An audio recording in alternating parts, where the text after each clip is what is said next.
ఈ ప్రకృతి భావంలో మరొకటి అంటే ప్రకృతి భావం అంటే ప్రకృతి సంజ్ఞ. ప్రకృతి సంజ్ఞ అనుకోండి. ప్రకృతి సంజ్ఞల్లో ఇవాళ ప్రకృతి సంజ్ఞలో మరొక సూత్రం ఓత్ అనే సూత్రం. ఓత్ ఓత్ అనేటువంటిది ఒకటే పదం ఉన్నటువంటి సూత్రం ఇది. ఓతులో ఓ అనే దానికి తపరం చేయబడ్డది.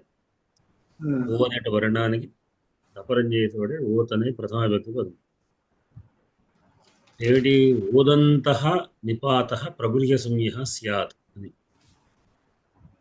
ఓత్ అంతమందు కలిగినటువంటి నిపాత. మళ్ళీ మన నిపాతలకు గుర్తు చేసుకోవాలి. నిపాతలు అంటే ఏం చెప్పుకుందాం? చాదయో సత్వే అనేటువంటిది నిపాతలు.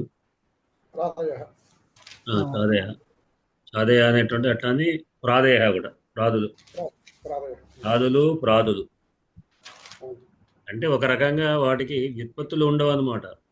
శబ్దాలకు వ్యుత్పత్తులు ఉంటాయి కానీ అవ్యయాలకు వ్యుత్పత్తులు, అవ్యయాలు అంటే అన్ని అవ్యయాలు ఇట్లాంటి చాదులు అద్రవ్యార్థకమైనటువంటి అవి నిపాతలు. ఈ నిపాతల్లో అంటే చాదుల్లో కానీ ప్రాదుల్లో కానీ ఓకారాంతము కలిగినటువంటి ఏవైతే ఉన్న నిపాతలు ఉన్నాయో వాటికి ప్రకృతి సంజ్ఞ వస్తుంది అని ఈ సూత్రం చెప్తుంది. అహో ఈశాహ. అహో అనేది ఆశ్చర్యార్థకమైనటువంటిది.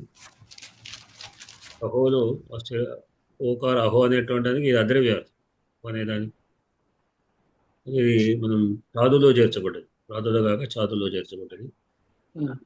అటువంటి అహో అనే దానికి ఓకారాంతానికి నిజానికి ఈశా అనేటువంటి రెండడం చేత మనకు సంధులు ఏమేమి రావాల్సి ఉంది?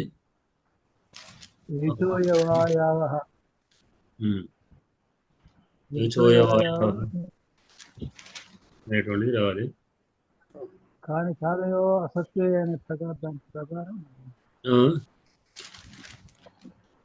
గురుగారు ఇక్కడ చిన్న సందేహం గురుగారు అడగనండి. ఇప్పుడు మనం ఇందులో ప్రాదయ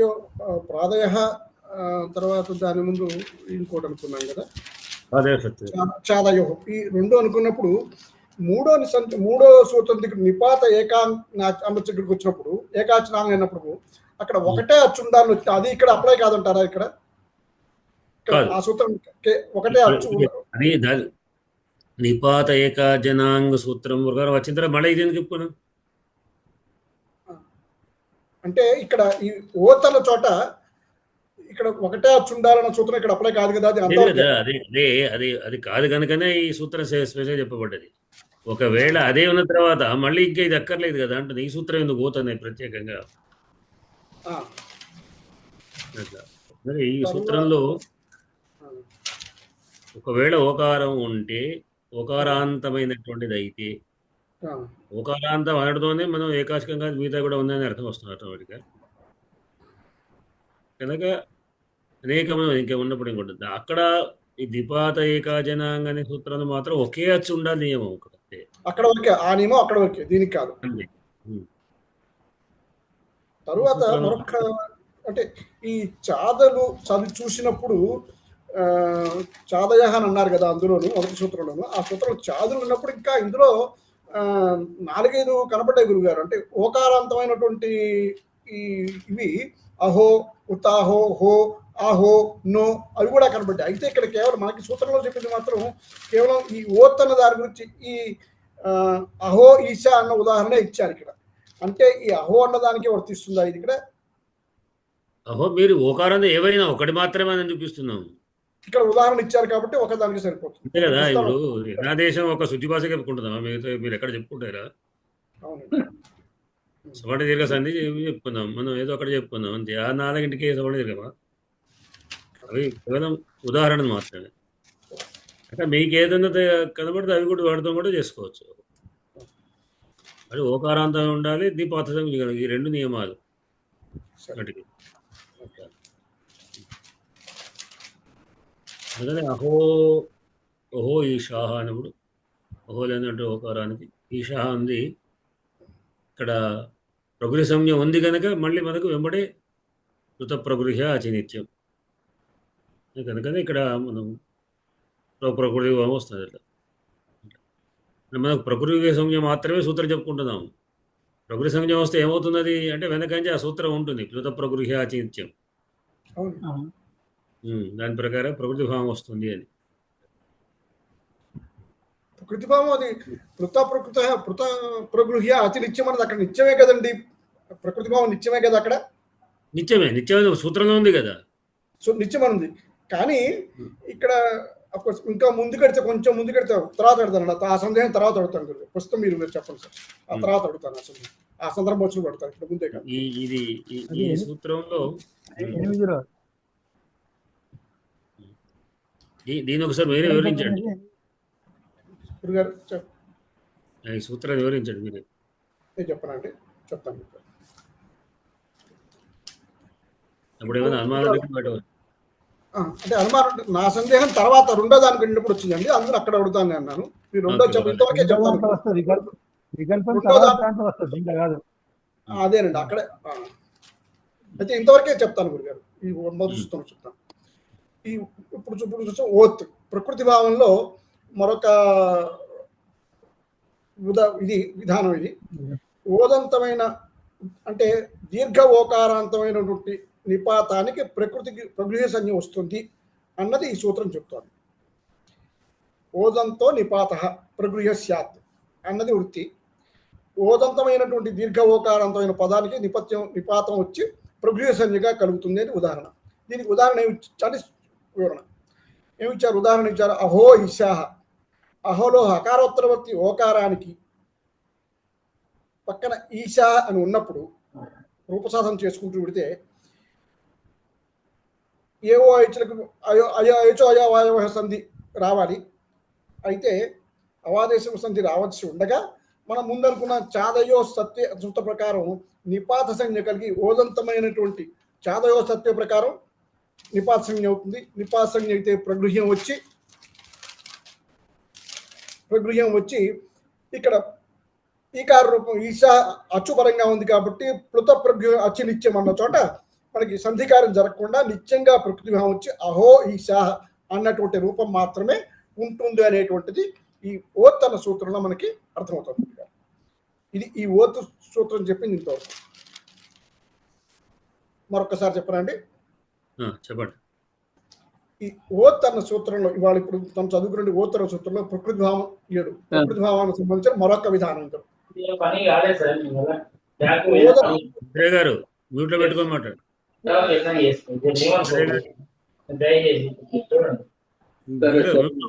బద్రి గారు ఓదంతమైనటువంటి చాదులు అంటే ఇందాక మనం చాలా యోహం అనుకున్నాం కదా, మనం చాదవ సత్యం అనుకున్నాం కదా. వాటిల్లో ఓదంతమైనటువంటి పదానికి నిపాతం వచ్చి ప్రగృహ్య సంజ్ఞ వస్తుంది అన్నటువంటిది ఈ సూత్రం తెలియజేస్తుంది.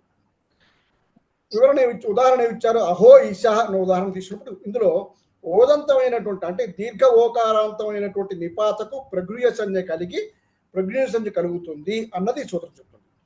కలిగితే ఏమవుతుంది? అహో ఈశా అన్న ఉదాహరణ తీసుకుంటే మనకి ఏచోయవాయవ సూత్రం ప్రకారం అవాదేశం రావాల్సి ఉంది. ఎందుకంటే ఓకారానికి అచ్చు పరమైంది కాబట్టి అవాదేశం రావాల్సి ఉంది. కానీ దీని ముందు అనుకున్నటువంటి చాదయో సత్య అన్న సూత్ర ప్రకారం చాదులలో కదా ఈ అహో అనేటువంటి పదం చాదుల్లోది కాబట్టి అందులో ఓకారంతో ఉన్నది కాబట్టి ఈ చాదయో సత్య అన్న సూత్ర ప్రకారం నిపాత సంజ్ఞ కలిగి ఓదంతమైంది కాబట్టి వెంటనే ఓదంతం అయితే ఏమవుతుంది? ఇక్కడ వెంటనే సూత్ర నిర్దేశనం ప్రకారం ప్రగృహించగలిగి ఈ ప్రగృహకు ఈశా అన్న ఈకార రూపం అచ్చుపరంగా ఉంది కాబట్టి పులత ప్రగృహ అచనిత్యం అన్నటువంటి సూత్రం దీంట్లోకి వచ్చి సంధికార్యం జరగకుండా నిత్యంగా ప్రకృతి భావం వచ్చి అహో ఈశా అన్నటువంటి రూపం మాత్రమే సిద్ధిస్తుంది అన్నటువంటిది ఈ సూత్రం తెలియజేస్తుంది. అంటే ఏచోయవాయవ సంధి రాకుండా అహో ఈశా అన్నటువంటి ప్రకృతి భావం మాత్రమే సిద్ధించి అలాగే ఆ రూపం ఉంటుంది అన్నది ఈ సూత్రంలో మనకు తెలుస్తుంది. అదే సరే, తర్వాత సూత్రంలోకి వెళదాం. అలాగే. తర్వాత సంబుద్ధౌ శాకల్యస్యేతావనార్షే అనే సూత్రం. సంబుద్ధౌ శాకల్యస్యేతావనార్షే. దీంట్లో పదాలు సంబుద్ధ ఒకటి, శాకల్యస్య ఒకటి, ఏతౌ ఒకటి, ఇతౌ ఒకటి, అనార్షే ఒకటి. సంబుద్ధో అనే సంబుద్ధి శబ్దం. సంబుద్ధి అనే శబ్దం యొక్క సప్తమి వ్యక్తి సంబుద్ధం. సంబుద్ధి అంటే సంబుద్ధి యొక్క సంబోధ ప్రథమ వ్యక్తి ఏకవచనానికి సంబుద్ధి అని పేరు. మనం ప్రథమ వ్యక్తి, ద్వితీయ వ్యక్తి, సంబోధన ప్రథమ వ్యక్తి చెప్పుకుంటాం కదా.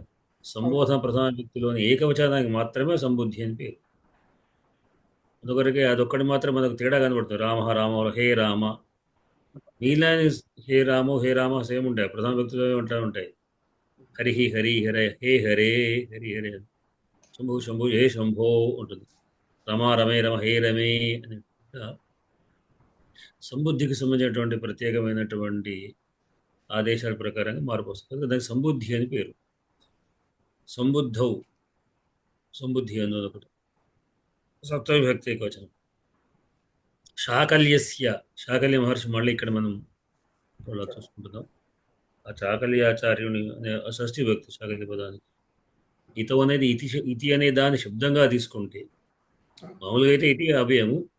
ఇక్కడ వ్యాకరణంగా ఇతి అనే పదం యొక్క అని మనం వాడినట్లుగా దాన్ని ఇతి శబ్దం తీసుకుంటే అప్పుడు ఇతి అనే శబ్దంలో ఇతౌ సప్తమి విభక్తి అవుతుంది. హరవులాగా. అనార్షే, ఆర్షపదం అనార్షపదం, అనార్షే అనేది సప్తమి విభక్తికి వచ్చింది. ఇవి విభక్తులు. దీనికి అర్థం ఏమిటి అంటే సంబుద్ధి నిమిత్తక ఓకారో వా ప్రగృహ్య అవైదికే ఇతౌ పరే. సంబుద్ధి నిమిత్తకమైనటువంటి, అంటే సంబుద్ధం అంటే సంబుద్ధి విషయమునందు అని అర్థం. సంబుద్ధి నిమిత్తకమైనటువంటి విషయంలో అనార్షేది. అనార్షం అంటే చెప్పుకుందాం కదా, ఆర్షం అనార్షం అని రెండు రకాలు. ఆర్షం అంటేనేమో వైదికమైనటువంటి వాంగ్మయానంద ఆర్షం అన్నారు. వైదికం తర్వాత వచ్చినటువంటి రామాయణాది కాలానికి వచ్చేటువంటి కూడా అనార్షం. ఇంకా అనార్షంలో భాష ఎందు అని కూడా పదం వస్తుంటుంది. ఈ ఆర్షమునందు ఇతౌ పరే, ఇతి అనేది పరంగా ఉండే సంబుద్ధి నిమిత్తమైనటువంటి ఓకారం. ఇది ఓత్ సూత్రం తర్వాత చెప్పబడేదా? ఓత్ సూత్రం తర్వాత అది 15, 16. ఇంకా ఓత్ అనేది ఇక్కడ మనం దాని అనుబంధంగా ఓత్ అయితే ఇక్కడ ఏమిటి, సంబుద్ధి నిమిత్తకమైనటువంటి ఓకారం పరంగా ఉంటే ప్రగృహ్య వస్తుంది. ఏమిటి, వా వికల్పంగా సంబుద్ధి అన్నప్పుడు ఇది నిపాతలు కావు. ఓతులోనే నిపాత అన్నారు. ఇది నిపాత శబ్దాలే. ఒక శబ్దానికి, ఏదైనా శబ్దాల్లో సంబోధన ప్రథమ వ్యక్తి ఏకవచనమై ఓదంతమైనప్పుడు, ఓకారాంతమైనప్పుడు దానికి ఇతి అనేది పరంగా ఉంటే అది అవైదికమైతే ఎన్ని నియమాలైనాయి? సంబోధన ప్రథమ వ్యక్తి ఏకవచనం కావాలి ఒకటి, దానికి ఓకారాంతం ఉండాలి రెండవది, దానికి ఇతి అనే పరంగా ఉండాలి మూడవది, అది అవైదికం కావాలి నాలుగవది. ఇన్ని రకాల నియమాలు ఉంటే అప్పుడు ఆ ఓకారాంత పదానికి ప్రగృహ్య సంజ్ఞ వస్తుంది. ఇతి శబ్దం ఉన్నప్పుడు మాత్రమే అని అర్థం. అంటే ఇక్కడ సంధి కొరకు చెప్పడం లేదు, ప్రగృహ్య సంజ్ఞకు మాత్రం చెప్తున్నాం. ప్రగృహ చిత్తం తర్వాత సంఘ తర్వాత, ముందు ఇది ఇక్కడ మాత్రం చెప్తుంది. కనుక అప్పుడు ఏమిటి, విష్ణో ఇతి అని పదం ఉంది. హే విష్ణో ఇతి అని ఎవరో చెబుతున్నారు. అంటే ఓ విష్ణు అని చెప్తున్నాడు అని ఏదో అంది అక్కడ ప్రహ్లాదుడు పలికాడు. హే విష్ణు ఇది ప్రార్థయామాస లాంటిది అన్నావు. అక్కడ సంధి చేయాల్సి వస్తుంది నిజానికి. విష్ణు ఇది విష్ణు అనేటువంటి చేయాలి, విష్ణువితి అని. కానీ ఈ సూత్రం ఏం చెప్తున్నది, శాకల్య మహర్షి యొక్క ఆచార్య యొక్క అభిమతం ప్రకారంగా అన్నప్పుడు దీనికి ప్రగృహ సంజ్ఞ వచ్చింది. విష్ణు ఇతి అనే ఉంది ప్రగృహ సంజ్ఞ. ప్రగృహ సంజ్ఞ రాగానే మనకు ఆటోమేటిక్గా ధృత ప్రగృహ్య అచినిత్యం అనే సూత్రం ప్రకారంగా ప్రగృహ్య సంజ్ఞ ఉన్నప్పుడే పాటిపల్లి వారి అనుమానం ఇప్పుడే నేను అడగకముందే చెప్తున్నాను. వారి అనుమానం ఏంటంటే నిత్యం కదా అని అంటున్నారు. ఇక్కడ ముందే అసలు ప్రగృహ్య సంజ్ఞనే వికల్పం. ప్రగృహ్య సంజ్ఞ వికల్పంగా ప్రగృహ్య సంజ్ఞ వస్తున్నది. వచ్చినప్పుడు మాత్రం అప్పుడు వచ్చింది కదా, వచ్చిన తర్వాత నిత్యంగా ప్రకృతి భావం వస్తుంది. రానప్పుడు సంధి మళ్ళీ చూసుకోవాల్సింది. ఇదే కదా మీ అనుమానం? అవును గురుగారు, అవునండి. ఉమ్. అంటే నేను చదువుతుంటే, మీరు ఇచ్చిన పాట చదువుతుంటే నాకు అదే. పూర్వం సస్య ఇక్కడ పృత ప్రభు అదే రావాలి. అది అందుకని సందేహం అందుకని అక్కడ సందేహం రాసుకున్నాను. వచ్చింది అంటే ఉమ్, 4 సందేహాలు రాసుకున్నాను నేను. ఓకే. ఒకటేమో లోపశాకల్య వికల్పమాన సందేహం వచ్చింది. వెనక్కి చదువుకుంటే అది వికల్పం అని తెలిసింది. రెండోది చాదయ చర్చలో ఏకాచి ఉండాలి కదా అనుకున్న, అది క్లియర్ చేశారు మీరు. తర్వాత వైదికము అవైదికము ఎట్లా అది చెప్పారు మీరు, ఇప్పుడు చెప్పారు. పులతప్రభు అచనిత్యం అనేది ఇప్పుడు మీరు వివరించారు. ఈ 4 సందేహాలు నేను చదువుకున్నప్పుడు నాకు వచ్చిన ఇక్కడ రాసుకున్నాను, మిమ్మల్ని అడుగుదామని చెప్పండి. సందేహం వచ్చిందంటేనే ఒక గ్రేట్. కానీ ఏమిటంటే అంతవరకు మనకు అర్థమైంది అని. అవును, సందేహం రాని వాళ్ళు ఇద్దరు ఉంటారని చెప్తున్నాను. ఎవరంటే బాగా అర్థమైనటువంటి మహాపండితులు ఉన్నారనుకోండి, వ్యాకరణలో ఆరితేరిన వాడు ఉన్నారు, వాళ్ళ ముందు మనం చెప్తే వింటారు అంతే. ఓ సరే అంటే అది పెద్ద పట్టించుకోరు మనం చెప్పే పాఠాన్ని. ఎందుకంటే వాళ్ళకి ఆల్రెడీ అన్ని ఇవన్నీ తెలిసిన విషయాలు. రెండోది ఏమీ రాని వాడికి ఇది అంటే చిన్న పిల్లవాడిని కూర్చోబెట్టాం అనుకోండి, ఇక్కడ మా మనవాడిని ఎవరో కూర్చోబెట్టి మేము పాట ముందర కూర్చోబెట్టాం. వాడు అటు ఇటు చూస్తాగా మేము పాట విన్నాడు, వాడికి ఏ సందేహం రాదు. పాట వింటే కదా సందేహం వచ్చేది. కనుక ఎవరికి వస్తుంది అంటే వింటున్నప్పుడు కొంత అర్థమై కొంత అర్థం కాని వాళ్ళకి సందేహం వస్తుంది. అంటే కొంత అర్థమైందని మనం ఒక దిగ్విజయంగా చెప్పుకోవాలి. ఇంతవరకు అయితే అర్థం ఓకే బాగుంది, ఇంకా అర్థం కానేదో తెలుసుకుంటే దాన్ని చెప్పవచ్చు. కనుక మరొక మంచిదే అని చెప్పినట్టుగా సందేహం మంచిదే అని అర్థం. సందేహం అన్నది మనకు కూడా పాఠంలో మీరు ప్రశ్న వేస్తుంటే నాకు అర్థమైంది, ఓహో మీకు అర్థమైంది ఇంతమైంది ఓకే చెప్పవచ్చు అని. ఏమి చెప్పకుండా మ్యూట్ అందరూ మ్యూట్లో కూర్చోరనుకోండి, అంటే అందరూ ఏం మాట్లాడుతూ కూర్చోరనుకోండి, అసలు మీకు అర్థమైందా కాదే నాకే తెలియదు, నేను ఏం చెప్తామో తెలియదు. కనుక అట్లా నాకు కాకుండా చిన్న సందేహం ఉంది సార్. అడగండి. ఇప్పుడు ఉకారాంత శబ్దం కదా విష్ణు, ఇది సంబుద్ధి ప్రథమ విసర్గ లేకుండా హే విష్ణు కదా. ఏ విష్ణు విష్ణు విష్ణు సంబోధన విష్ణు అని ఉంది. విష్ణు విష్ణు శంభో ఇక్కడ ఉకారాంతం అని చెప్పలేదు, ఓకారాంతం ద్వితీయ ఉంటే జంబు దేంతే చాలు అన్నారు. దాదాపు ఉకారాంతకే వస్తుంది రేషియో. అందుకే ఇక్కడ విషయం ఇక్కడ చెప్పిన విషయం ఏంటంటే ఇప్పుడు సంబుద్ధి నిమిత్తమైన ఓకారం అంతే. అది ఇంకా ఏ శబ్దంలో వచ్చినప్పటికీ కూడా ఏదంతా ఏ విధాంతం వచ్చినప్పటికీ కూడా ఓకారాంతం కావాలి, సంబోధన ప్రథమ వ్యక్తి ఏకవచనం కావాలి. దాదాపు మనం అనుకుంటే సంబోధన ఉకారాంతానికి ఓకారాంతం వస్తుంది. హే శంభో హే శంభు ఓకారంతంలో అది హే శంభో కదా. హే గురు గురు పాహిమాం. ఈ సంబోధన పెట్టే అన్ని చూసుకున్నా నేను అసలు, అందుకొరకే నాకు దాని మీద పట్టు లేదు. సంబోధన ఓకారంతో సంబోధనలోనే వస్తుందండి. అది కూడా ఎక్కడ వచ్చినా కానీ ఇక్కడ మనకు అప్లై అయ్యేది మాత్రం ఏకవచనం అయితేనే అప్లై అవుతుంది. ఇక్కడ రూల్ మాత్రం సంబుద్ధి అంటేనే దాదాపు ప్రథమ విభక్తి ఏకవచనం అర్థం. మిగతా సంబుద్ధిలు కావు. ద్వితీయ విభక్తి ద్వితీయవచనం బహువచనం కావు. సంబుద్ధి కాదు. ఇదే సంబుద్ధి అనే పదంతోనే సంబోధన ప్రథమ విభక్తి ఏకవచనం అనే పదం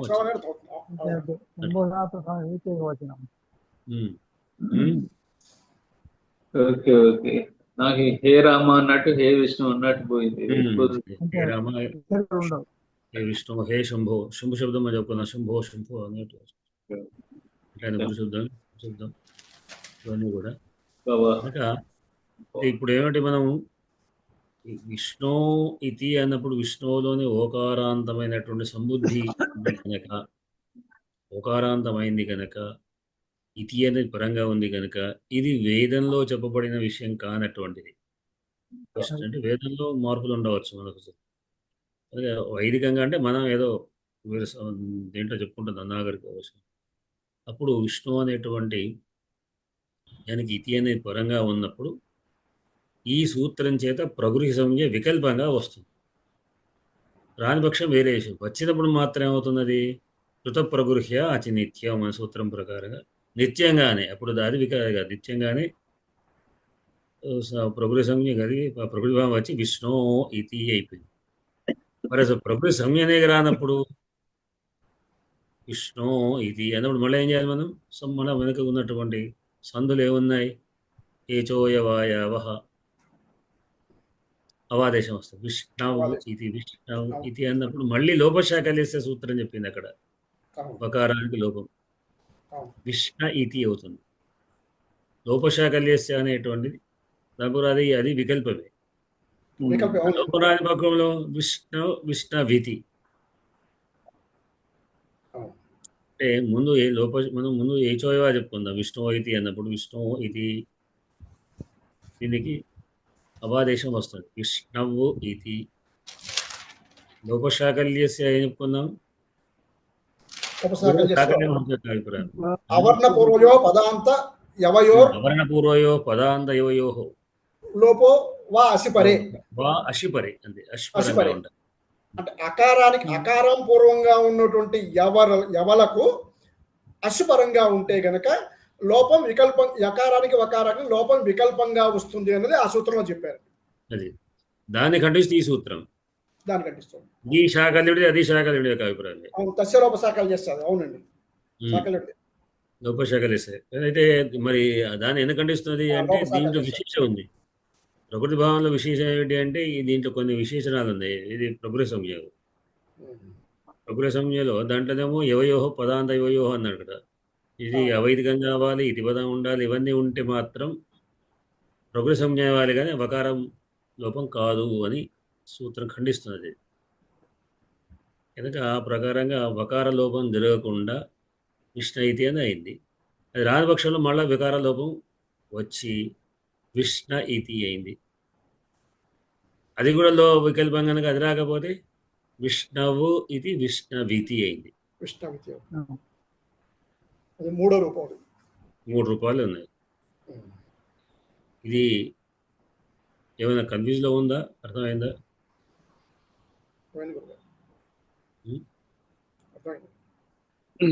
శాఖలు చేస్తే ఇదివరకు తెలిసింది.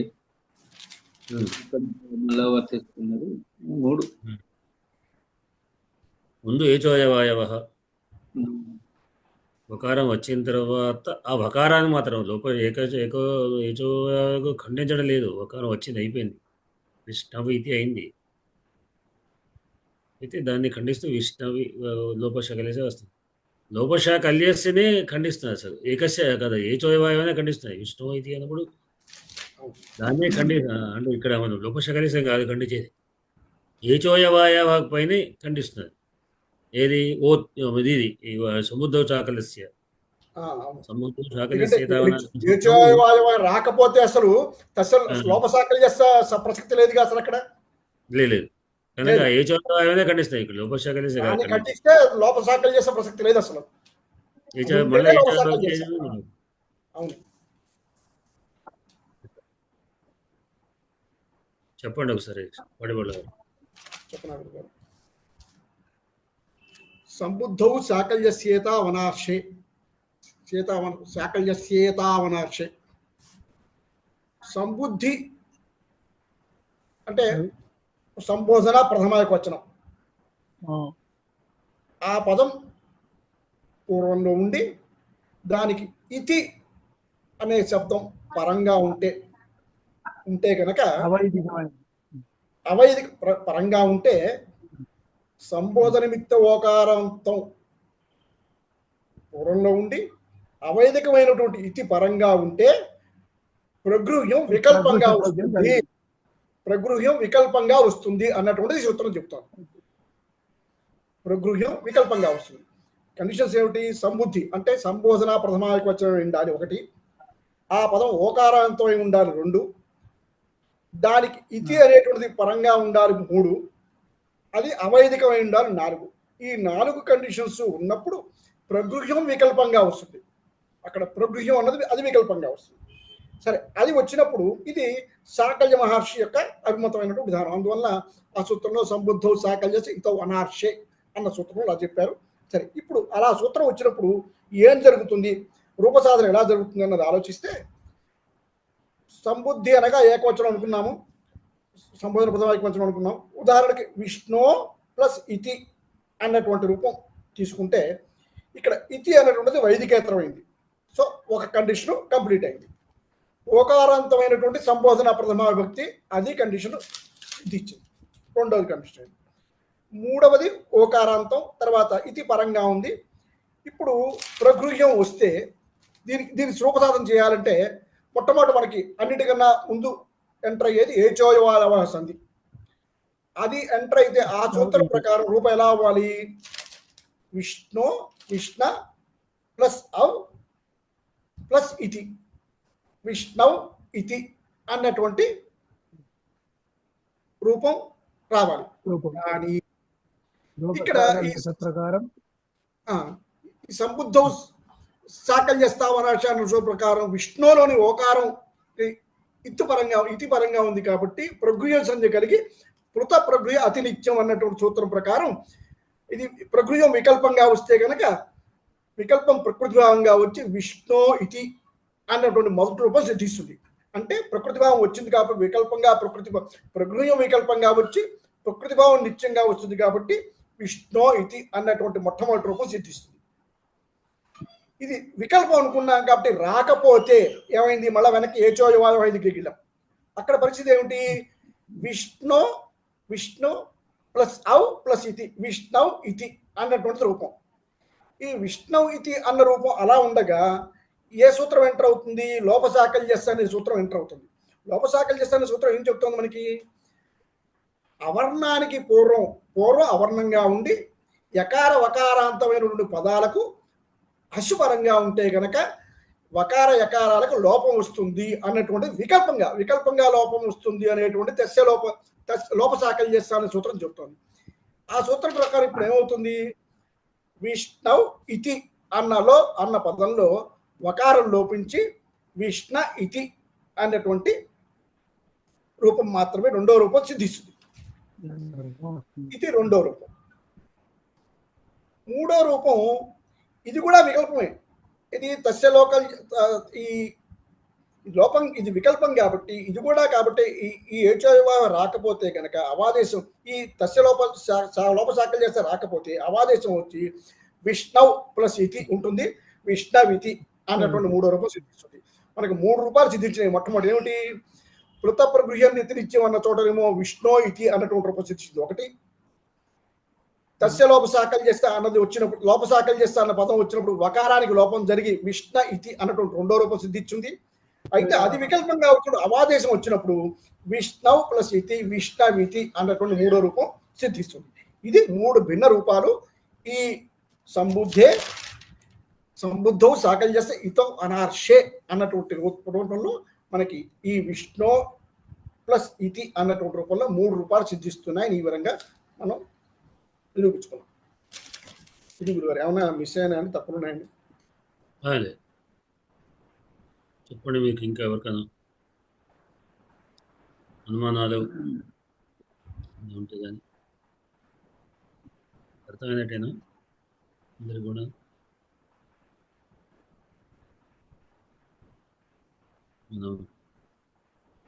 శ్రీదేవి గారు చెప్తారా?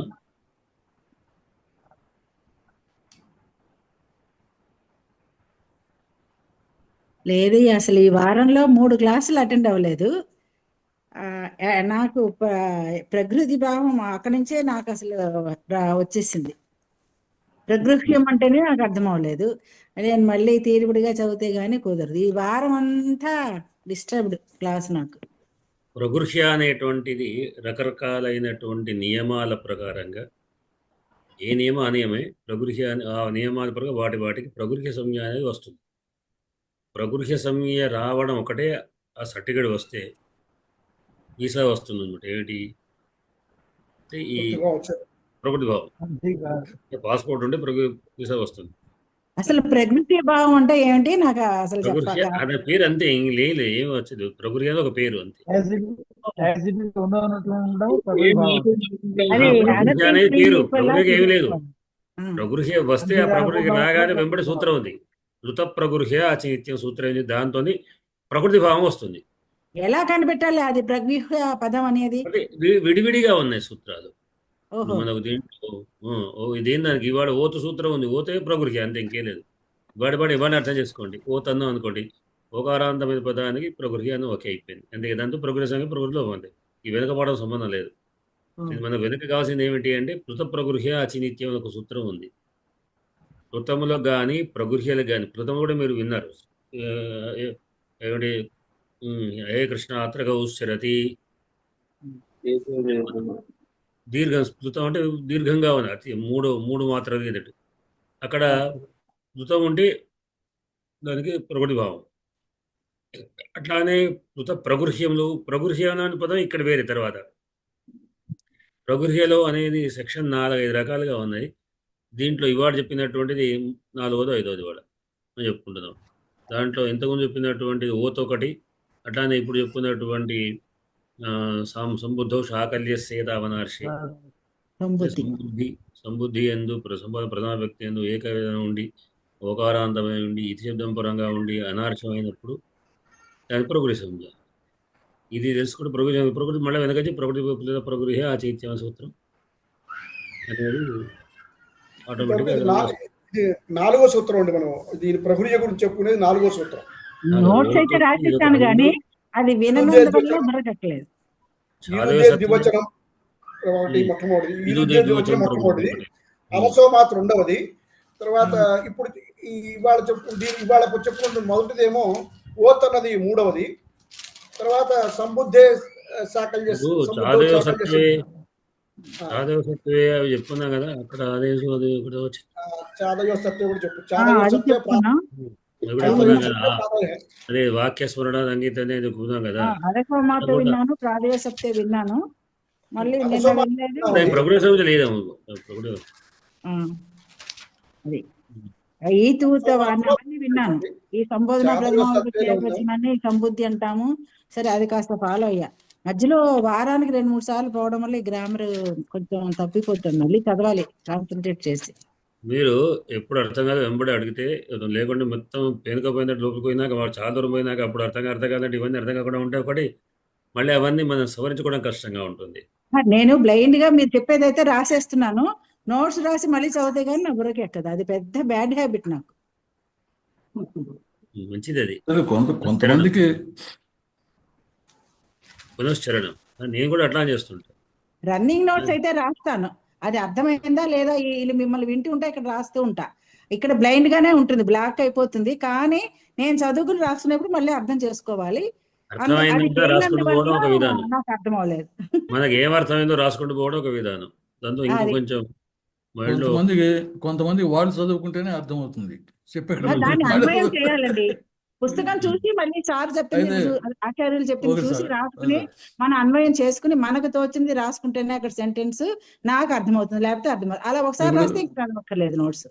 ఇప్పుడు ప్రగృహ్యము, ప్రకృతి భావము, ఈ 2 పదాలు ఒక రకంగా ఉన్నాయండి. ప్రకృతి భావం తెలుసు, సంధి రావాల్సి ఉన్న చోట రాకపోవడం అనేది ప్రకృతి భావం బాగానే అర్థమైంది. ఆ ప్రకృతి భావానికి ఆ ప్రకృతి భావం కదిగానే ప్రకృతి సంఖ్య కావాలి. మళ్ళీ చెప్పండి ఈ మాట. ప్రకృతి భావం కావాలి, ప్రకృతి భావం రావాలంటే దానికి ప్రకృతి సంఖ్య అనే సర్టిఫికెట్ ఉండాలి. అంటే ప్రకృతి భావం రావాలంటే సంధి వచ్చే అవకాశం ఉన్నా రాకపోవడం అనే లక్షణం రావాలంటే ప్రగృహ్య కావాలా? ప్రకృతి కావాలి.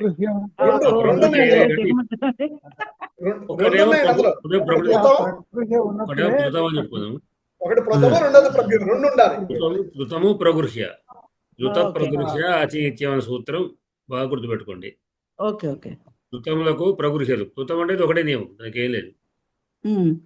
ఋతములను దూరధూతేచ సూత్రము, దూరంగా ఉన్న దాని ప్రకారంగా ఋతములు. ప్రగృహ్య అంటే మాత్రం విభిన్నమైన సెక్షన్స్ ఉన్నాయి దీంట్లో. ఇప్పుడు 4 వరకు చెప్పుకున్నాము. ఆ ప్రక్రియలోనే నిన్న మొన్న చెప్పినట్టు నిపాతం అనేటువంటి ఒక సబ్ సెక్షన్. ప్రగృహ్య రావాలి అంటే ఈ నిపాతం అనేది ఒక రూట్. నిన్న చెప్పిన నిపాతం అనేది ఒక రూట్. ఇదో సర్టిఫికెట్. ఇప్పుడు సంబుద్ధి అనేది ఒక ప్రగృహ్యం. సంబుద్ధి అర్థమైంది. సంబుద్ధి ఇప్పుడు ప్రథమ అది ఉన్నప్పుడు ప్రకృతి భావం వికల్పంగా వస్తుంది. ఇది మూడవ చెప్పలేను కానీ చదువుకోవాలి. ప్రగృహ్య రావాలంటే నిపాత రావాలి, అదొకటి. నిపాతలు ఏమిటి అంటే ప్రాతులు చాదులు, అది అద్రవ్యార్థం చాదులు. అది అక్కడ మళ్ళా సబ్సెక్షన్, అక్కడ నిపాతంలో సబ్సెక్షన్ అది. చదువుతానండి, మీరు పెట్టి నోట్స్ చదివితే గానీ మళ్ళీ జీర్ణించుకోవాలి, డైజెస్ట్ అవ్వలేదు ఇంకా. నిన్న రాలేదు, మళ్ళీ మళ్ళీ సోమవారం, నెక్స్ట్ సోమవారము రాము. అవధానం ఉంది కదా. అవధానం 12, 13, 14 పట్టవద్దు అవధానం. అది 7 అంటే మేము ఇంటికి వచ్చేప్పటికి క్లాస్ మొదలైపోతుంది. అవునవును, మీరు అందుకొరకు ఆ రోజు కూడా మేము వీలైతే కవులు చెప్పు పక్కకు పెట్టేస్తాం. ఆ పని చేయండి, థ్యాంక్ యూ. నేను అంతే చేశాను కదా, నేను ఒక శ్లోకం మాత్రం చెప్పుకుందాం. అవునా? అబ్బో, థ్యాంక్ యూ వెరీ మచ్. ఏం చెప్పలేదు. అంటే శ్లోకం చదువుకున్నా అర్థం అవుతుందండి బాబు, ఈ గ్రామర్ మటుకు వినాలి. ముగించే తొందరగా 40 నిమిషాలు ముగించు. ఓ థ్యాంక్ యూ. మొదటి 40 నిమిషాలు మాత్రం తీసుకున్నాను. రెండోది శైలజ గారు ఇచ్చారు కానీ, ఇచ్చినా కానీ అవకాశం ఇచ్చినా కానీ వద్దని చెప్పి 40 నిమిషాలు చూసి రెండో దాన్ని తీసుకోలేదు. మేము క్లాస్కి వచ్చినప్పుడు మాకు ఎక్కువ సమయం ఇమ్మని అడుగుతాను శైలజ గారు. Thank you. లేదు పికప్ అయిపోతాను నెక్స్ట్ నుంచి. ఇప్పుడు పాఠం చెప్పడమే మీకు అర్థం కావడానికి కొరకు, నేను నా అంతగా పాఠం చెప్పుకుంటూ పోతున్నాను అంటే మీరు ఎవరు రాకపోయినా చెప్పుకుంటూ పోతున్నాను అంటే వినకపోవడం అనేది మా తప్పది. సరే, అది వేరే అవకాశాన్ని ఇప్పుడు లేనప్పుడు అందరికీ ఏదో తెలిసినప్పుడు కూడా నేను ఊరికే పాఠం నా వంతు చెప్పుకుంటూ పోతే అది గొడవ కొంచెం చెప్పినట్టుగానే ఉంటుంది అనమాట. అట్లా కాదు కదా, అందరికి వినేవాళ్లకు కావాల్సినటువంటి అర్థం కావడానికి కావాల్సిన ఏదో మీరు పనిబడి రాలేదు అంటే నేను పడకపోయినట్టు వేరే విషయం. పని వల్లేనండి, ఒకళ్ళు ఇద్దరు అంటే వేరే విషయం. కానీ నిన్న మీటింగ్ పని వల్లే రాలేదు, సోమవారము రాలేము. సోమవారం కూడా మీ అవధానం ఉంది కదా. అవధానం ఆఖరి ఈ సెలబ్రేషన్ అది కొంచెం లేట్ అవుతుంది రావడానికి. అంటే అది చివరి రోజు కనుక రాత్రి మీరు 7 కాదు, ఇంకా రాత్రి 10, 11 అవుతుంది. 10 అవ్వచ్చు, 9 అవ్వచ్చు మినిమం. సన్మానాలు ఉంటాయి కదా లాస్ట్ కు. అవునవునండి, మీకు వీలుంటే రండి, పట్టవర్ధన అవధానం రావచ్చు మీరు కూడా. అయ్యో, పట్టుకుందాక నాకు ఎన్నోసార్లు మెసేజ్ పెట్టారు కానీ నేనే ఇంట్లోంచి ధర్మపులో ఉన్నాను, నేను వచ్చి అక్కడ రావడం కష్టం. ఇవాళ ఊర్లోకి వచ్చాడండి, ఊర్లోకి వచ్చి నన్ను ఇంట్లో ఉన్నారా సోదరి అన్నాడు. ఇంట్లో లేను పాపం, మా ఇంటికి వస్తా అన్నాడు, నేనేమో ఆహ్వానించలేకపోయాను. ఈ గ్రూప్ క్రియేట్ చేసితే పట్వర్ధన్ గారు. ఇది పట్టువర్ధన్ గారి కార్యక్రమం, పట్టువర్ధన్ గారి యొక్క నిర్దేశం ప్రకారం నడుస్తుంది ఇది కార్యక్రమం. అవును, నాకు మంచి మిత్రుడు సార్, మేమంతా ఒకటే కేటగిరీ కదా.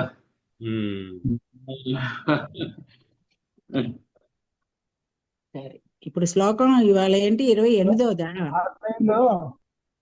ఆన్లైన్ లో వస్తుంది అవధానం చూడండి, లింక్ పంపిస్తాం, లింక్ గ్రూప్ లో పెడతాం. అవునవును, లింక్ ఉంది, ఇస్తున్నారు. పెట్టండి సార్, లింక్ పెట్టండి సార్, చూస్తాం. మన గ్రూప్ లో పెడదాం, మన గ్రూప్ లో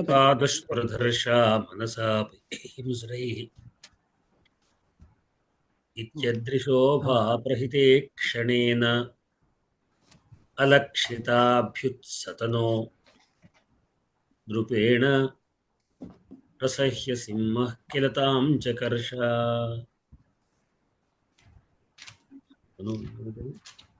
సా దుష్ప్రదర్శా మనసాపి హింస్రైః ఇత్యదృశోభా ప్రహితే క్షణేన అలక్షితాభ్యుత్సతనో నృపేణ ప్రసహ్య సింహః కిల తాం చకర్ష.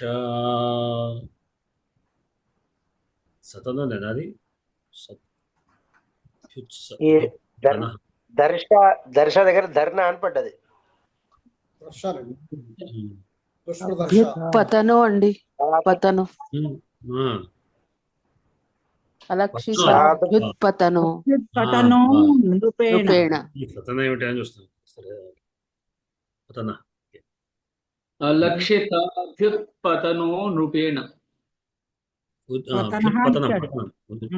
అలక్షితాభ్యుత్పతనః నృపేణ అన్నాడు. నాకు స్వతంగా అర్థం కాలేదు ఏం పదమా అని విచారించింది. అది చదువుతున్నా కదా, 2 ఉపసర్గలు ఉన్నాయి. అవి సరే చదవండి శ్రీదేవి గారు మీరే. సాదుష్ప్రదర్శా మనసాపి హింస్రైః ఇత్యద్రిశోభా ప్రహితే క్షణేన అలక్షితాభ్యుత్పతనో నృపేణ ప్రహస్య సింహః కిల తాం చకర్షః. సాధుప్రదర్శా మనసాపి హింస్రైః हिंस्त्रैः इत्यद्रिशोभा प्रहिते क्षणेन अलक्षिताभ्युत्पतनो नृपेण प्रसह्य सिंहः किल तां चकर्ष सा दुष्प्रदर्शा मनसा अपि हिंस्त्रैः इति अद्रिशोभा प्रहिते क्षणेन अलक्षिताभ्युत्पतनः नृपेण प्रसह्य సింహః కిల తాం చకర్ష. పదవిభాగం. భక్తులుగా భద్రే గారు చెప్తారు. భక్తులు కష్టమైంది, ఇప్పుడే చూసాను. ఓకే,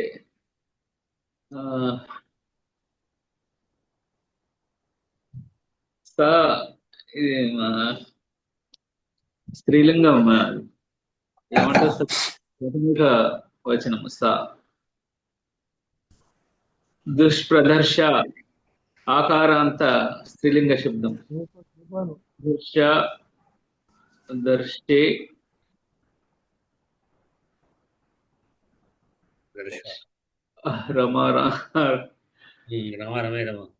దర్శాః దర్శ దర్శ దర్శే దర్శన ప్రదర్శ ప్రదర్శే ప్రదర్శాః ఆకారాంత స్త్రీలింగ శబ్దం. మనస మనస తృతీయ ప్రథమైక వచనం. మనశబ్దం మనస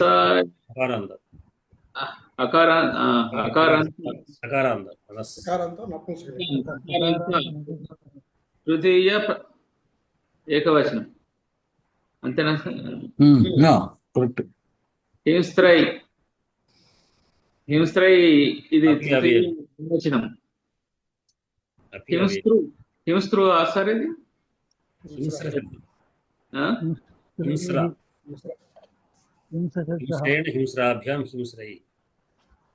ఇది తకా తా ఉంది కదా సార్, తా ఉంది కదా సార్.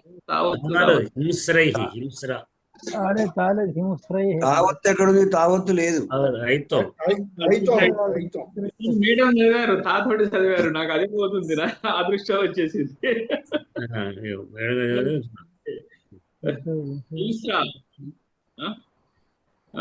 ఇది కూడా అకారాంత పుల్లింగ శబ్దం అనుకుంటున్నా, లేకపోతే నా తృతీయ విభక్తి, తృతీయ బహువచనం. ఇది ఇది అనేది దీన్ని ఏమంటాము? అవ్యయం. అవ్యయం.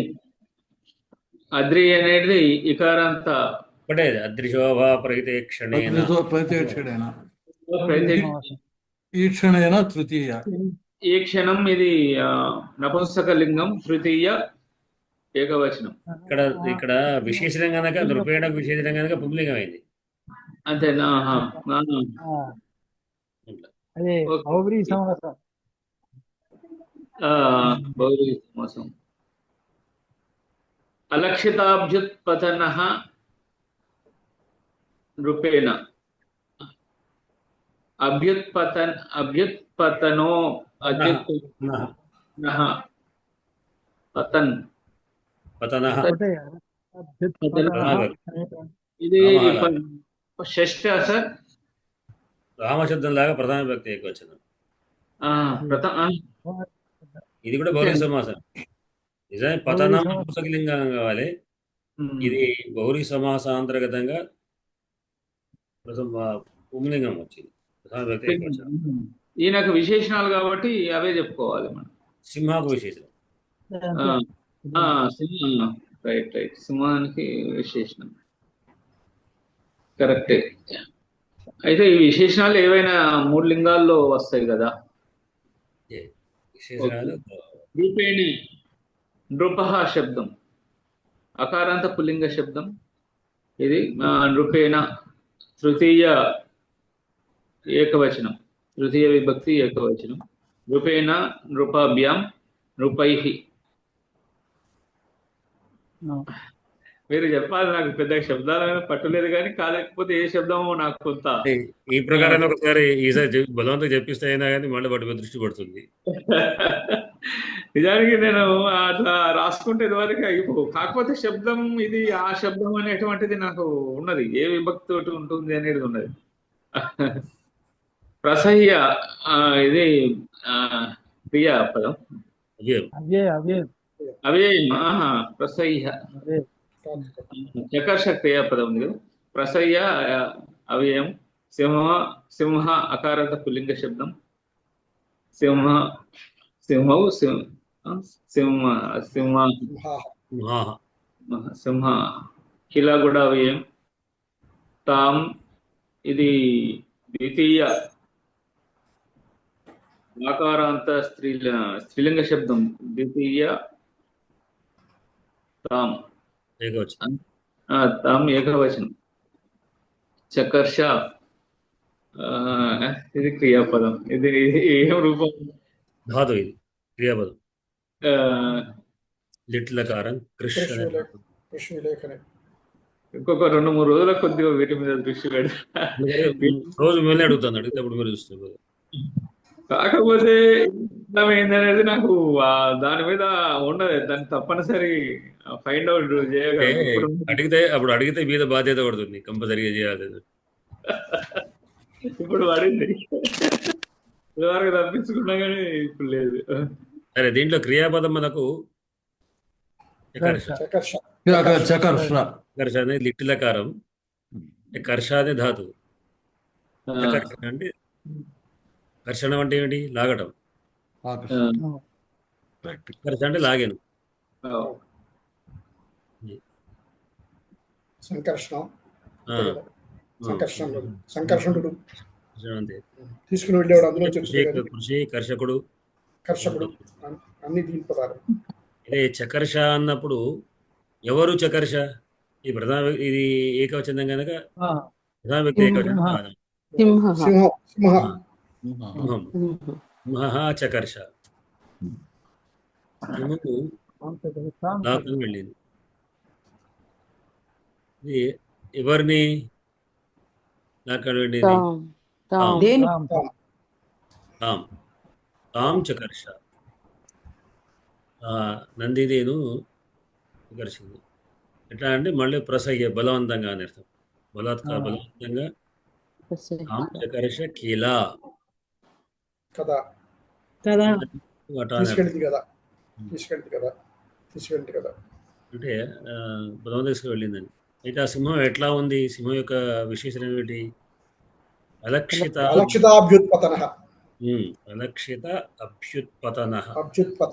అభ్యుత్పతనం అలక్షితమైంది.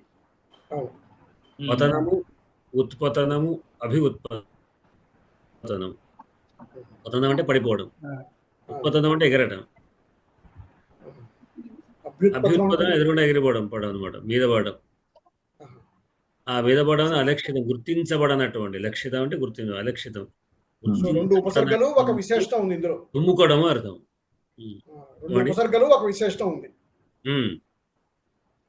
ఉత్పతనం అంటే గుర్తించబడకుండా ఉండేటువంటి, అంటే దుంకడం అని అర్థం ఉత్పతనం. అభ్యుత్పతనం అంటే మీద పడడం. ఉత్పతనం అంటే పడిపోవడమే, అభ్యుత్పతనం అంటే మీద పడడం. అభి కదా ఎదురుపడడం, ఎదురుపడడం, మీద పడడం. ఆ విధంగా అంటే ఎదురు పడేటువంటి విషయాన్ని గుర్తించకుండా ఉన్నటువంటి, దుంకడాన్ని గుర్తించలేనటువంటి ఉన్నటువంటి సింహం. ఎవరి చేత గుర్తించబడలేదు?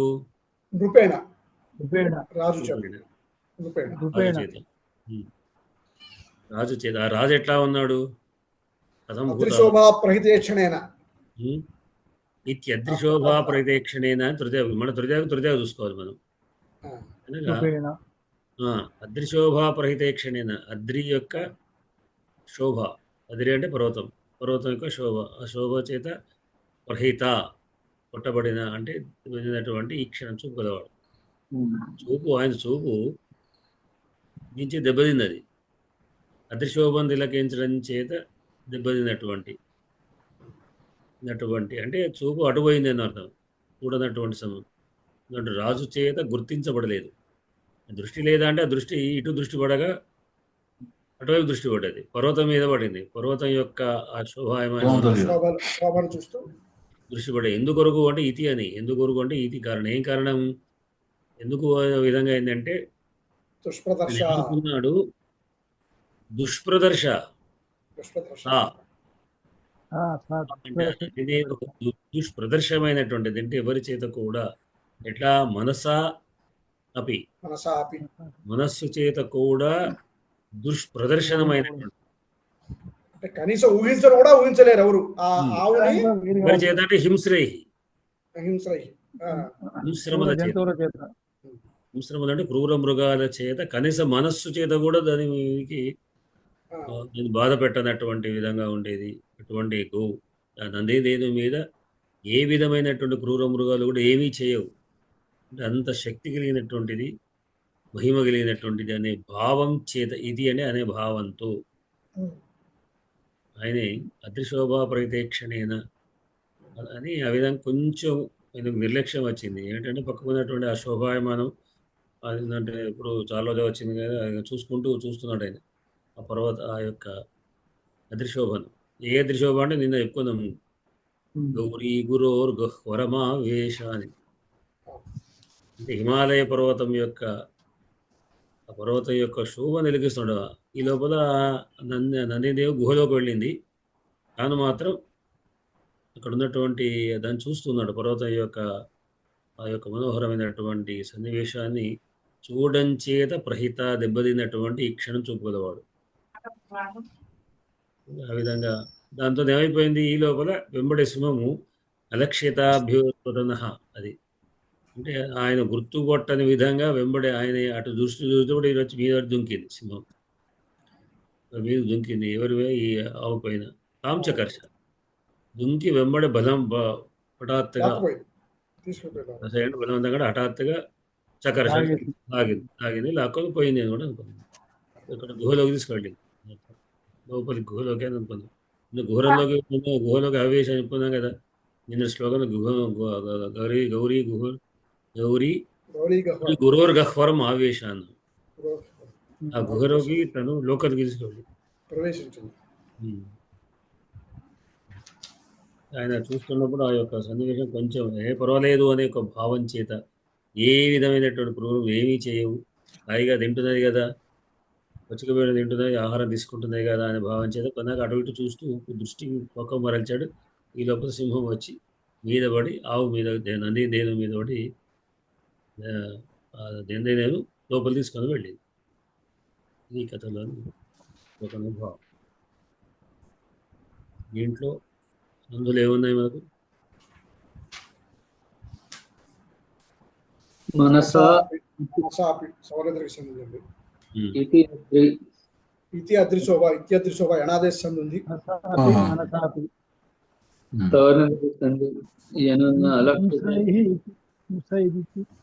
ప్రహితేక్షణ గుణసంధి ప్రహితేక్షణ గుణసంధి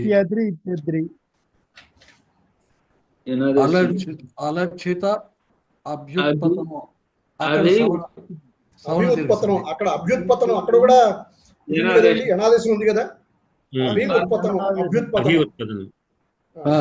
సవర్ణ దీర్ఘ సంధి కూడా అలక్షిత ప్లస్ అభి అయినప్పుడు అభి ప్లస్ ఉత్పతనం అనేది ఎనాదేశం నృపేణ.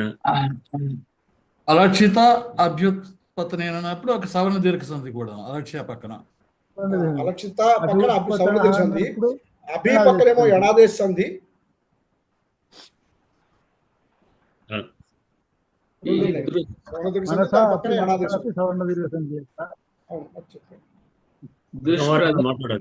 చాలా విశేషంగా ఉంది సార్ ఈ దుష్ప్రదర్శ.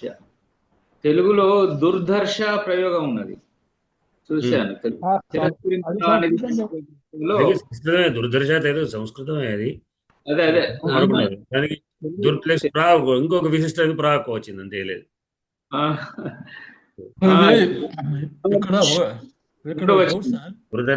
దుర్దర్శ ఏదైనా అడుకోవచ్చు. ఇక్కడ ఛందస్సు కొరకు ప్లస్ ప్రా అంటే ఇంకా ఇంకా అత్యధికం అనే అర్థంలో చెప్పడానికి కొరకు ప్రా ఒకటి గురుదర్శన ఎక్కువ కూడా దర్శనం. దిలీపుడు ఎక్కడ వాడు సార్? అయోధ్య, వీళ్ళ సామ్రాజ్యం అంతా అయోధ్యది కదా. అంతే అంతే. ఆయనే వశిష్ఠ మహర్షి దగ్గరికి ప్రథమ సర్గలో వశిష్ఠ మహర్షి దగ్గరికి వస్తాడు ఆయన. ఆ యాత్రనే దాదాపు ఒక 20-30 శ్లోకాలుగా అక్కడ ఉంది తోవ, ఆయన ఎట్లా ప్రయాణం చేశాడు. వశిష్ఠ మహర్షి తన యొక్క కుల గురువు అయినటువంటి ఇంకోటి పురోహితుడు అనుకుంటాడు. ఆయన దగ్గర ఆయనకు తనకు సంతానం కలగడం లేదు అనే బాధతోని ఉన్నటువంటి వాడై వశిష్ఠ మహర్షి యొక్క ఉపదేశాన్ని సలహా తీసుకోవాలి అనే ఉద్దేశంతో ఆయన అక్కడికి వస్తాడు. వస్తే అప్పుడు ఆయన బాగా విచారించి తన ఒక దివ్య జ్ఞాన దృష్టితో చూసి, నీకు సంతానం కలగకపోవడానికి కామధేను యొక్క శాప నీకుంది, శాప నివృత్తి కావాలి అంటే ఆ శాపంలో ఏముంది అంటే, నీవు నా సంతానాన్ని ఒకవేళ సేవిస్తే నీకు సంతానం కలుగుతుంది అని చెప్పడం చేత ఆ నందిని నా దగ్గరే ఉంది అంటాడు. అంటే వశిష్ఠ మహర్షి ఉన్నది హిమాలయ ప్రాంతాల్లో కనుక అక్కడికి వచ్చాడు. ఆయన వచ్చి ఆయన యొక్క ఆదేశం ప్రకారంగా నందీదేవి సేవ చేస్తున్నాడు. అట్లా తన రాజ్యం లేకుండా వశిష్ఠాశ్రమం దగ్గరే ఉన్నాడు. వశిష్ఠాశ్రమంలో ఉన్నాడు. వాడు తన యొక్క రాజ్యభారం అంతా మంత్రులకు ఇచ్చేసి వెళ్ళాడు అని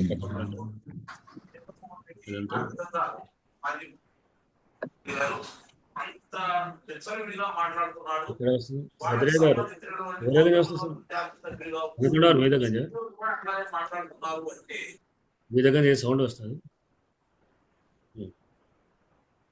అడగవారు మీరు ఏమైనా మాట్లాడాలి. మీరు మొదటి మూగ ఉంటే మాకు ఏదో రోజు మాట్లాడదు. అయ్యా నమస్కారం.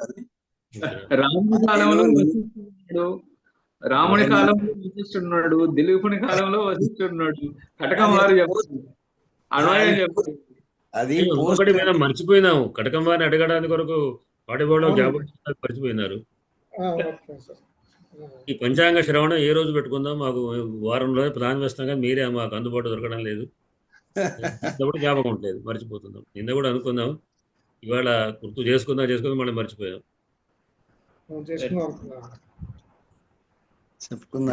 వారు వచ్చినప్పటి నుంచి వారు మాట్లాడలేదండి ఇవాళ అసలు. మేము నిన్నటి క్లాస్ లో లేకపోవడం వల్ల ఒక అంతరాయం కలిగినట్లుగా ఉంది. మేము ఏం చెప్పలేదు, మేము దాన్ని గ్యాప్ చేసే హాలిడేస్ అని ఒక పాఠం మాత్రమే, ఈ శ్లోకం మాత్రమే మేము చెప్పుకున్నాం అంతే.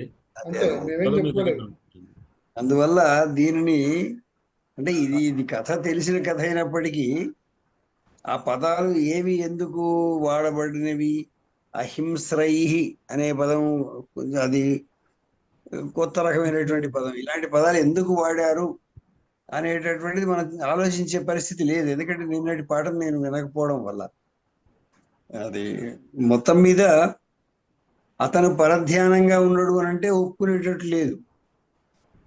ఇప్పుడు పరధ్యానంగా ఉన్నాడు కానీ ఏమిటి అక్కడ హిమవత్ పర్వతాన్ని చూడడం అనేటటువంటి దాని వల్ల చూపు మళ్ళీంది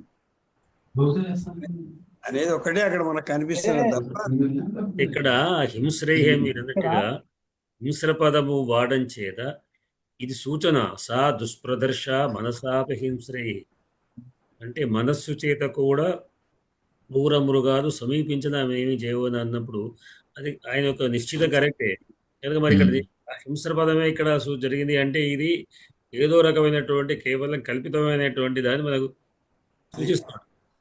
ఇది ఎందుకంటే ఇది ఒక నాటకం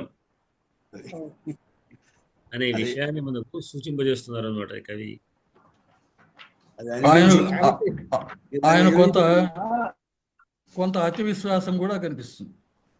అతి విశ్వాసం మనం ఈ కథ అనుకుంటున్నాం, ముందు సూచన అనేది మనకు తెలియదు, కథ ముందుకంటే అది సూచన తెలుస్తుంది.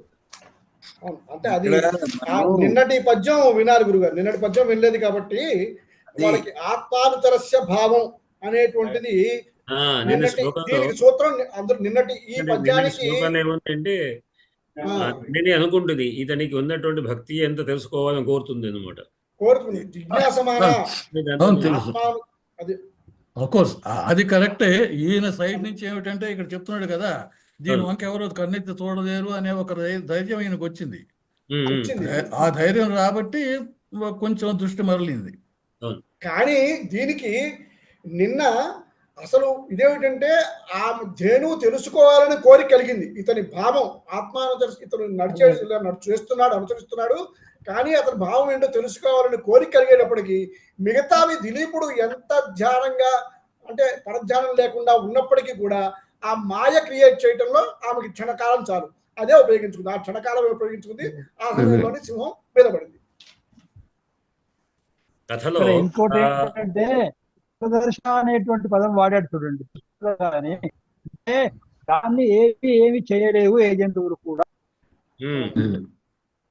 అనేది మనకు సూచనే. అంటే కథ యొక్క లక్షణాల్లో నాటకాల్లో చూస్తున్నాడు. కానీ, ఒకవేళ నాటకాల్లో చేస్తారు కానీ, ఏదైనా చేస్తుంది కావ్యాల్లో అంటే దాన్ని వదలకపోతుంది అన్నమాట. నాటకాల్లో, కావ్యాల్లో కావ్య లక్షణ యొక్క కావ్యాలంకార యొక్క గ్రంథాల యొక్క లక్షణాల యొక్క విధానం ప్రకారంగా కథా సూచన జరగాలి, పాత్ర సూచన జరగాలి. ఇది అంటే ముఖ్యంగా నాటకాలు బాగా ప్రధానమైనటువంటిది. రాబోయేటువంటి పాత్రను ముందే సూచించడం జరుగుతుంది ఏదో ప్రకారంగా. అంటే రాబోయే ఘట్టాలను కూడా సూచించడం జరుగుతుంది. అట్లా మొత్తం కథలో ఉన్నటువంటి దాన్ని నాంది శ్లోకంలో సూచించాలి. అది మనకు సూచన అనేది వ్యాఖ్యానం ద్వారానో వ్యాఖ్యాకర్తలు వాళ్ళు చెప్తారు, లేదా కొంచెం బాగా ఆలోచించేవాడు తెలుస్తుంది. మామూలు కథ అయితే మామూలు శ్లోకం ఏదో దేవతాస్తుతి అనుకుంటారు. కానీ దాంట్లో ఉన్నది ఇది అనే కొంచెం దీంట్లో ఏదో సూచన ఉండాలి కదా అనే విషయాన్ని అంతర్లీనంగా చూస్తే దాని యొక్క మనకు అర్థమవుతుంది ఇది సూచన అనేటువంటిది. అయ్యా నేను ఇక్కడ అసందర్భమైన కానీ ఒక చిన్న ఉదాహరణ చెప్తానయ్యా. మాట వినిపిస్తున్నా? చెప్పండి. నేను పొలం దగ్గరికి వెళ్ళినప్పుడు మా జంట అరక పశువులను రెండింటిని కాస్తున్నాను. అవి అలా మేసుకుంటూ వెళ్తుంటే వాటి వెనకాల నేను వెళ్తున్నా. వెళ్ళిన తర్వాత అక్కడ ఒక వద్ది చెట్టు ఉంది గుబురుగా. ఆ గుబురు దగ్గర పోయి ఆ గుబురులో ఉన్నటువంటి గడ్డిని తినే ప్రయత్నం చేసింది ఒక ఎద్దు. ఇంతలోకే పెద్దగా ఒక విమానం వెళుతున్న శబ్దం వచ్చిందండి. నేను విమానం వెళుతుందేమోనని అటు ఇటు దిక్కులు చూస్తున్నాను. కానీ విమానం కాదు అక్కడ. ఏదైతే ఇది వద్ది చెట్టుని ఇలా కదిలించిందో అందులోంచి కుప్పలుగా తేనెటీగలు, పెద్ద తేనెటీగలు, గుర్రం తేనెటీగలు అంటాం, బాగా లావుగా ఉండేటటువంటి తేనెటీగలు కొన్ని వందలు వేలు వచ్చేసి ఆవును చుట్టుముట్టినాయి, నన్ను చుట్టుముట్టినాయి. ఆ ఎద్దును నన్ను చుట్టుముట్టేసినాయి. ఇంకెంత పరిస్థితి అంటే అవి కుడితే బతకం, అక్కడి నుంచి బయటకు రాము. నాకు అసలు అర్థం కాలేదు ఒక్కసారిగా. ఎందుకంటే అసలు అది ఊహించకుండా వచ్చినటువంటి కందిరీగలు అవి, తేనెటీగలు. వాటిని తప్పించుకోవడానికి నేను బోర్ల పడుకొని పాక్కుంటూ పరిగెత్తాల్సి వచ్చింది. ఎందుకంటే నిలబడితే అవి కుట్టేస్తాయి. గబ పరిగెత్తి ఆ బోరింగ్ దగ్గరికి వచ్చి ఆ బోరింగ్ నీళ్ల దగ్గర తలబెట్టా. వాటిని పీక్కోవడం మొదలుపెట్టా. ఆ తీగలు ఇట్లా కుట్టి లోపల వాటి ముళ్ళను వదిలేస్తాయి అవి కుట్టినప్పుడు. అంతవరకు అవి ఉబ్బిపోతాయి అనమాట. మర్నాడు తెల్లారేటప్పటికి ఇంతలో మొహం అవుతుంది. అంటే నేను శబ్దాన్ని ఎక్కడి నుంచో శబ్దం వస్తుంది అని గమనించి ఎంతలోగా అవి గుంపులుగా వచ్చేస్తాయి. చూడండి, ఇక్కడ పరధ్యానం అంటే ఇది పరధ్యానం కూడా కాదు నిజంగా చెప్పాలంటే. దిలీపుడి పరిస్థితి అట్లా వచ్చి ఉంటది అక్కడ. ఆ అద్రిశోభను ఆయన చూసిన క్షణంలో ఈ రకమైనటువంటి ఈ సింహం మీద పడటం అనేది నాకు ఆ సన్నివేశం గుర్తుకొచ్చింది. పశువులు ఎట్లా తప్పించుకొని వచ్చాయో అర్థం కాదు. ఆ తేనెటీగల నుంచి పెద్ద తేనెటీగలు అవి, పెద్ద తేనె తెట్టి పట్టింది లోపల. అలా పరిగెత్తుకొని వచ్చి వాటిని మళ్ళీ ఒక 10 రోజులు నాకు ముఖం గాని శరీరం గాని వాచిపోయి కూర్చుంది. అంటే ఇది నా స్వానుభవం కాబట్టి చెప్తున్నాను. అంటే అక్కడ మనం ఎంత జాగ్రత్తగా ఉండి పశువులను కాసినప్పటికీ కూడా ఏ క్షణంలోనైనా అలా పక్కకు తప్పవచ్చును అనేదానికి అక్కడ ఆ దిలీపుడికి అలాంటిది జరిగిందని నా ఉద్దేశం. తేనెటీగల అనుభవం మాకు కూడా కలిగింది. చాలా 40 ఏళ్ల క్రితం మా కాలేజీ నుంచి స్టూడెంట్స్ అందరు తీసుకొని వెళ్ళాము. మా ఊరి పులిమూరులోనే ఒక తోట ఉంది. అందరూ తోటలోకి వెళ్ళారు. స్టూడెంట్స్ అందరు ఆడుకుంటున్నారు. వంటలు మొదలుపెట్టారు. నేను ఆ రోజు మా పిల్లవాడిని కొడుకును స్కూల్లో జాయిన్ చేయడానికి పోయినాను కొంచెం లేట్గా. వెళ్ళి ఆ స్కూల్లో వాడిని జాయిన్ చేసి, ఆ రోజు మంచి రోజు అని స్కూల్లో జాయిన్ చేశాను. వాడిని కాసేపు కూర్చున్నాను. మళ్ళీ వాడినే తీసుకొని సైకిల్ మీద ఊరు బయటకు వచ్చాను, తోటకొద్దామని వచ్చాను. కరెక్ట్గా నేను రావడం మొత్తం మంది మా స్టూడెంట్స్ సార్లు అందరూ పరిగెత్తుకుంటూ వస్తారు రోడ్డు మీదకి. కొడుకుడు ఏమైంది టీ కదా వాళ్ళు చెట్టు కింద ఎక్కడైతే పైన తిట్ట ఉందో కింద మంట పెట్టారు వాళ్ళు. పొయ్యి పెట్టేసరికి ఆ పొగకు లేచి అందరూ వేస్తే వాళ్ళంతా పరిగెత్తుకు మొత్తం వచ్చారు. రకరకాల కొంతమంది కింద పడ్డారు. దూడు నేను అనుకున్నా, లక్కీగా నేను బతికి బయటపడ్డా. ఆ 15 20 నాకు లేట్ అవ్వడం ఏమైంది. కాకపోతే మేము అందరం కలిసి కొద్ది దూరం వెళ్ళి కాసేపు ఆగి అన్ని తేనెలు పోయిన తర్వాత మళ్ళీ అక్కడ ఉన్న వంట సామాన్ అంతా కూడా తీసుకొచ్చి మళ్ళీ ఇంకొక వేరే తోటకు వెళ్ళారు అందరూ కలిసి. అది మరి మాకు ఈ అపాయింట్మెంట్ ఎప్పుడు ఇస్తున్నారు? అయ్యా అపాయింట్మెంట్ పంచాంగ శ్రవణమా, పంచాంగ పఠనమా? అకండి వారితో కూడా చర్చిస్తే, ఎందుకంటే వారికి అనుకూలం ఉందో తెలిస్తే మనకు, ఎందుకంటే వాళ్ళకు కూడా సమయం కుదరాలి. రెండు టైం పట్టుకుని ఏ రోజుల్లో అయితే బాగుంటుంది అకండి వారు చెప్పండి. శుక్రవారం మన క్లాస్ సండే కానీ సండే నాడు మీకు వేరే పని లేదు. రేపైతే వరుసగా 3 రోజులు మాకు ప్రోగ్రామ్స్ ఉన్నాయి కదా. వీళ్ళే కాదు, కరెక్ట్ శతావధానాలు. రేపు సోమవారం వరకు. రేపేమో చింతా రామకృష్ణారావు గారి శ్రీరామ పట్టాభిషేకం ఆవిష్కరణ ఉత్సవం, పుస్తకావిష్కరణ రేపు. ఎల్లుండి నుండి అవధానం ఉంది నా 3 రోజులు. సోమవారం 15 నుండి సోమవారం కూడా పోతుంది మాకు. సోమవారం కూడా కుదరదు. మంగళవారం నుండి ఏమైనా అవకాశం.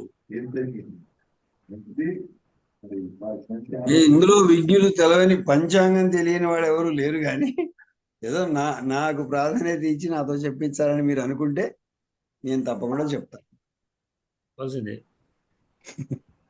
మరి మనం ఒకరోజు పాఠాన్ని విడిచిపెట్టుకుందాం. మంగళవారం ఎందుకు పాఠం విడుచుకోవడం? బుధవారం అంటే 2 క్లాసులు ఉంటాయి కదా సార్. బుధవారం 2 భాగాలు ఉంటాయి. ఇదే సమస్య వస్తుంది మనకు. శుక్రవారం వాడు కుదరదు. శుక్రవారం నాడు ఏదో వాడు కుదరదు. శనివారం ఆదివారం పోవాలి. మళ్ళీ ఆదివారం మళ్ళీ 10 రోజుల దాకా పోవాలి. బుధవారం 2వ భాగంలో పెట్టుకోవచ్చు అండి. బుధవారం 2వ భాగం.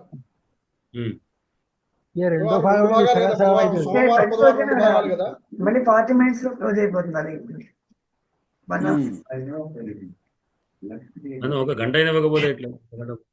అంటే బుధవారం పెట్టుకోవచ్చు అండి. బుధవారం పెట్టుకోవచ్చు. ఇందులో ఒకటి ఇప్పుడు జగల్లగ్నం ప్రకారంగా దేశ గోచారం చెప్పుకోవడం ఒక వంతు, వైయక్తికమైనటువంటి గోచారం చెప్పుకోవడం ఒక వంతు. మనకు దేశ గోచారం ఎలాగో పెద్దలు చెప్పినారు.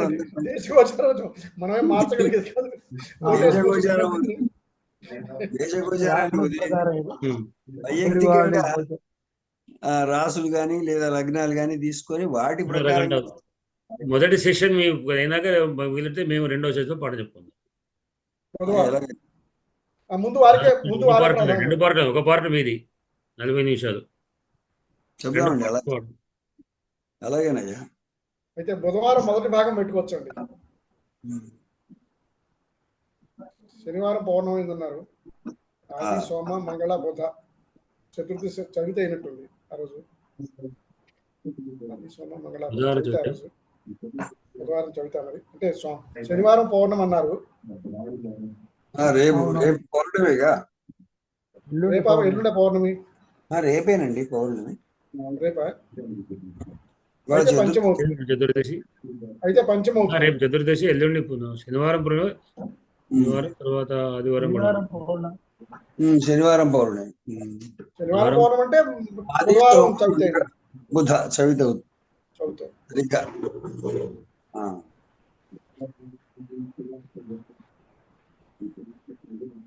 అది అయిందండి.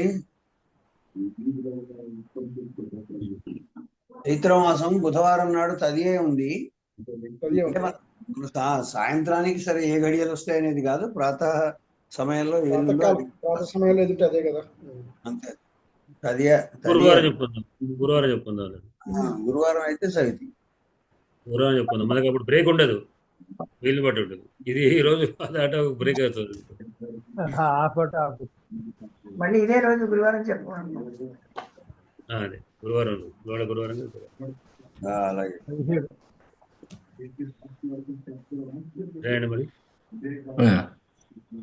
పెద్దవాడికి ప్రజాభివాదయంతం న్యాయేన మార్గేణ మహిమహేష గోబ్రాహ్మణేభ్య శుభమస్తు నిత్యం లోకా సమస్త సుఖినో భవంతు. రాత్రి అందరికి కూడా ధన్యవాదాలు. కాకుండా వారు థ్యాంక్ యూ.